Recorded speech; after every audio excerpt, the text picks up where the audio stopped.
Asini rohama dihamu dohok dami na siyan Tuhan di bata mata. Dohok siyan anak na Tuhan Yesus Kristus Tuhari.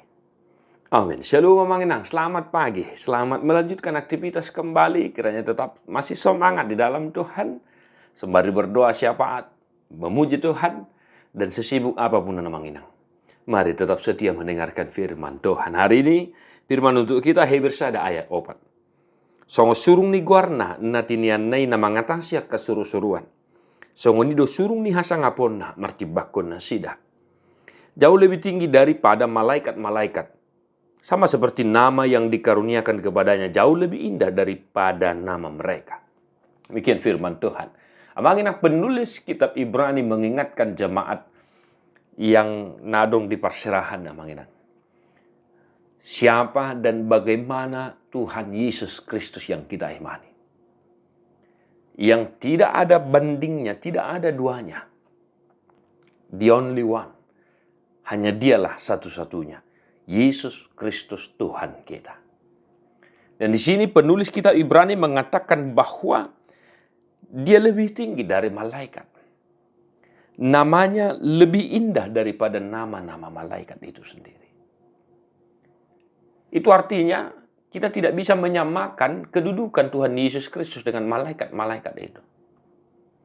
Malaikat adalah ciptaan Tuhan. Sedangkan Tuhan sendiri adalah, Tuhan Yesus sendiri adalah Allah yang kita imani, yang menyelamatkan kita, yang menjadi juru selamat kita. Nah, amanginang, apa yang mau kita hidupi dari firman Tuhan hari ini untuk kita? Mari, amanginang, kita tetap mengimani Tuhan Yesus Kristus Tuhan kita. Hanya dialah satu-satunya juru selamat kita. Namanya lebih indah daripada nama-nama malaikat. Kemuliaannya jauh lebih tinggi daripada kemuliaan malaikat itu sendiri.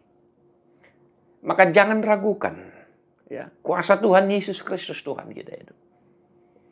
Tidak ada bandingnya, tidak ada duanya.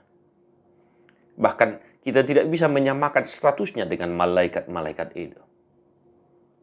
Atau ngamanginang, apapun gerangan yang sedang kita hadapi. Ya, mari dalam doa-doa kita menyebutkan nama yang indah itu, yaitu nama Tuhan Yesus Kristus yang berkuasa atas hidup kita, yang telah menyelamatkan kita, yang menjadi korban penebusan bagi kita, sehingga kita bersua dengan kemuliaan Allah itu sendiri. Sebutkanlah nama yang indah itu dalam setiap pergumulanmu, dalam setiap permohonanmu, dalam setiap tantangan yang sedang kau hadapi. Namanya lebih tinggi, namanya lebih indah. Ala ni hasangapon ni guarna, ala ni hamulion nei. Maka, apapun yang sedang kita hadapi, kita pasti diberi kekuatan, kita pasti diberi pengharapan, kita pasti diberikan sukacita atas apa yang sedang kita hadapi saat ini. Amanginang, hanya ada satu nama yang indah yang berkuasa dalam setiap orang yang beriman kepadanya, yaitu nama Yesus Kristus Tuhan kita. Amin. Martua doakan atu mangihon hata ni dewata. Jala no piopsa. Amin.